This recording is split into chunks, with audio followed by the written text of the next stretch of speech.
Well, it's become an all too familiar scene on the streets of Paris. Protesters dressed all in black, police armed with riot shields, tear gas and barricades, running battles taking place down the boulevards of the French capital.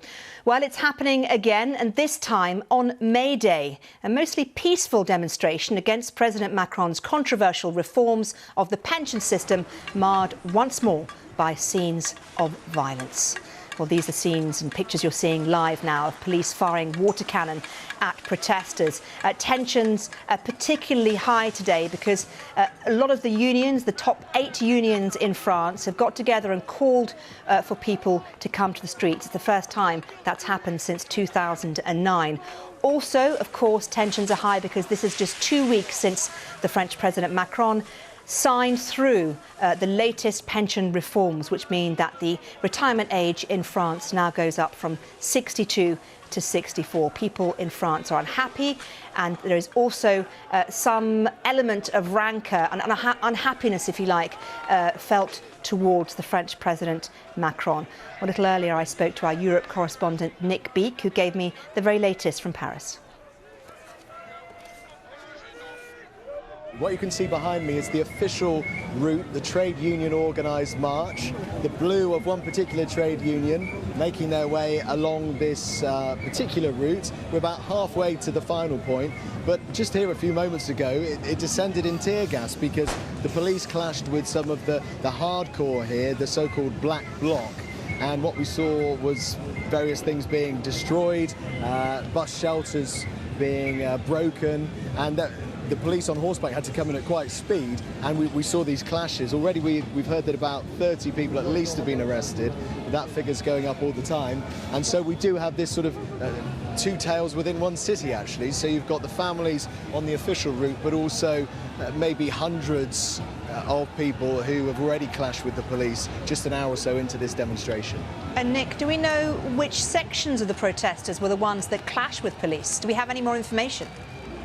Yeah, it was the people who were dressed all in black, some of them covering their faces. They were right at the head of the march of the protest route, and so they filed off from one side to another into the different boulevards and streets of the capital here, while all the while mostly the families here were able to make their way through. I mean, this is something we see week in, week out in these protests over the past 4 months or so, but also in previous May Days there has been clashes between the police. I think today there is the added fire, the added anger because of the pension reform that people have been on the streets protesting about for 4 months now, and this real anger at President Macron.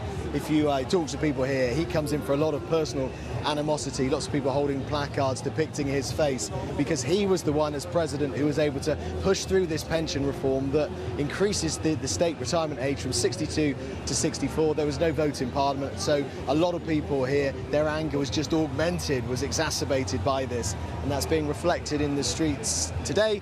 Not so much at this particular place. You can probably hear the drums and quite a sort of carnival atmosphere, but it really just changes like that, and the violence can be quite quick, intense. 5,000 police on the streets of Paris today, and we've seen a lot of them, and they are sort of marauding around, or I'm sure they wouldn't put it like that, but they are hanging back, waiting for hotspots, and then they do come in, as we know, the French police really quickly. Well, I spoke to Nick not so long ago. Let's cross live now once again to the streets of Paris and show you what exactly is happening. A little bit earlier on, that truck you see there was shooting water cannon at protesters, trying to get them to back off, to back away from the police. There's also a number of journalists as well milling around the area. It has to be said, there are also a lot of areas where people are extremely peaceful and protesting peacefully. This is just a few pockets of violence, but it has become very tense between police and protesters. I want to talk now to Natalie Goulet, who is a member of the Senate of France and a member of the Commission of Foreign Affairs and Defence Forces. Natalie, I'm so grateful to you for joining us. First of all, I know that protests happen a lot in France, but this to me feels like it really has come to a head, hasn't it? A lot of different forces and issues are coming together for this one day. Yeah, but you know, it's just in part of Paris. If Yes. you go left bank, there is absolutely nothing. Paris is not under fire. It's not the yellow jacket. It's something very different. No, but we have seen Molotov cocktails, apparently. I talked to someone who was there on the ground, being thrown at police. I mean... No, sure, but it's a part of Paris. It's not all over Paris. Yeah, and I mentioned earlier that there are pockets of Paris where there are peaceful protests. Exactly. But there are still... Very violent. Apparently 1 million people are protesting today, and they're obviously not happy about something. Yeah, of course, they're unhappy generally with the Macron policy, and then with the last retired regulation, which has been voted by the parliament some weeks ago, and they are very much against this new regulation. So what do you think the answer is? Because it feels, doesn't it, to some people looking at this from the outside, that this has got to do with more than just politics. It's almost to do with the personality of Mr. Macron. Do you agree with that?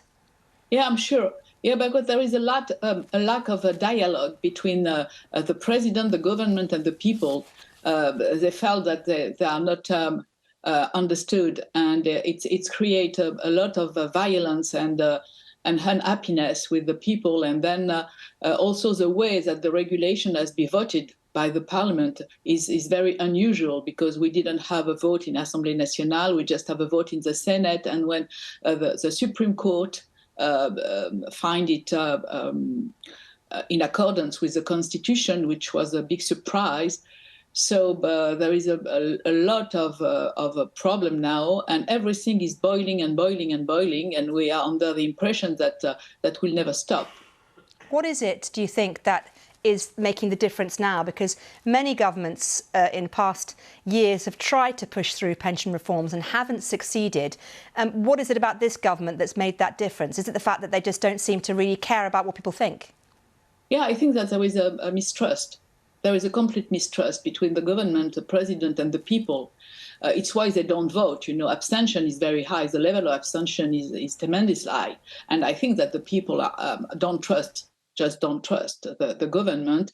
And then they feel that there is a lot of a lack of equality, because we are pushing this reform, and at the same time we are not pushing against the tax evasion, corruption, and all those kind of problems that we need to fight against, and especially tax evasion, which is a big issue. So there is a disbalanced situation. You talked about the lack of communication between the government and the people. Is that something that is unique to this government, or is it something that previous governments have also felt? I mean, what is that relationship between the people and politics in France? Does it differ from other countries, I wonder? No, well, it's very different from Germany, for example, with the trade unions. And this time, I think it's one of the characteristics of Macron government, which is jumping over the trade unions, over the parliament. It's a very different way to deal with the country, and I think that it's not the right way to bring the people back to normal and to understand the reform, which may be useful, of course. And something is quite, let's say, funny. A lot of international trade unions are coming today to join the demonstration, and in their country, the retire age is way further than 64.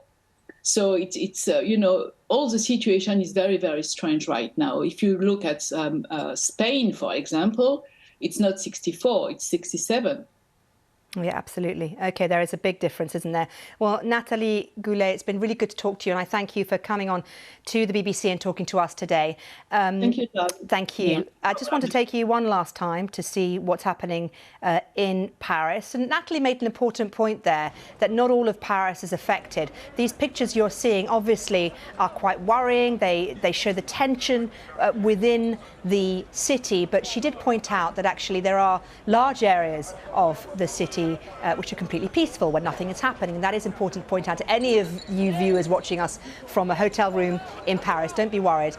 There are pockets of what's happening now, as you can see, but there are also vast areas of the city which are completely okay, and many protesters are very peaceful. The Labour Day protests have a huge history both in France and around the world. So just to reassure you there. These are, of course, live pictures. Oh, the police are also now I think we'll stay with the pictures for a second to see what's happening. And there I was just reassuring you a second ago. But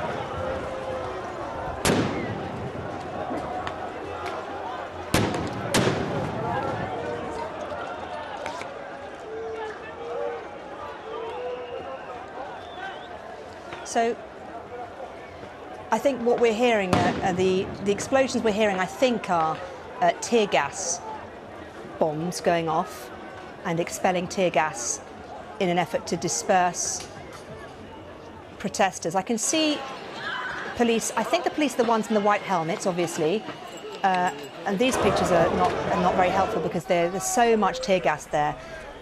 But the police are in the blue helmets here. We can see riot police with their shields in front of their faces, and also those in white helmets.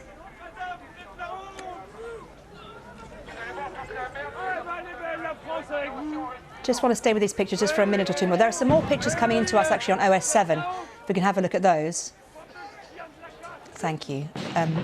You can see just the thick, dense nature of that tear gas. And I mean, I suppose its job is to disperse people, and it's done that job very well because people are trying to walk away as quickly as they can. And these are some of the people dressed in black with masks that were being described earlier by Anne-Elisabeth Moutet as she talked to me about the people who were crossing paths with the riot police, if you like. So this is really helpful, actually. We can see one scene on the left of people having been dispersed, and the scene on the right, which is the police at a pedestrian crossing with the police van. On top of that police van, actually, is a water cannon. I saw it being used earlier on. So I think we can just leave these pictures now.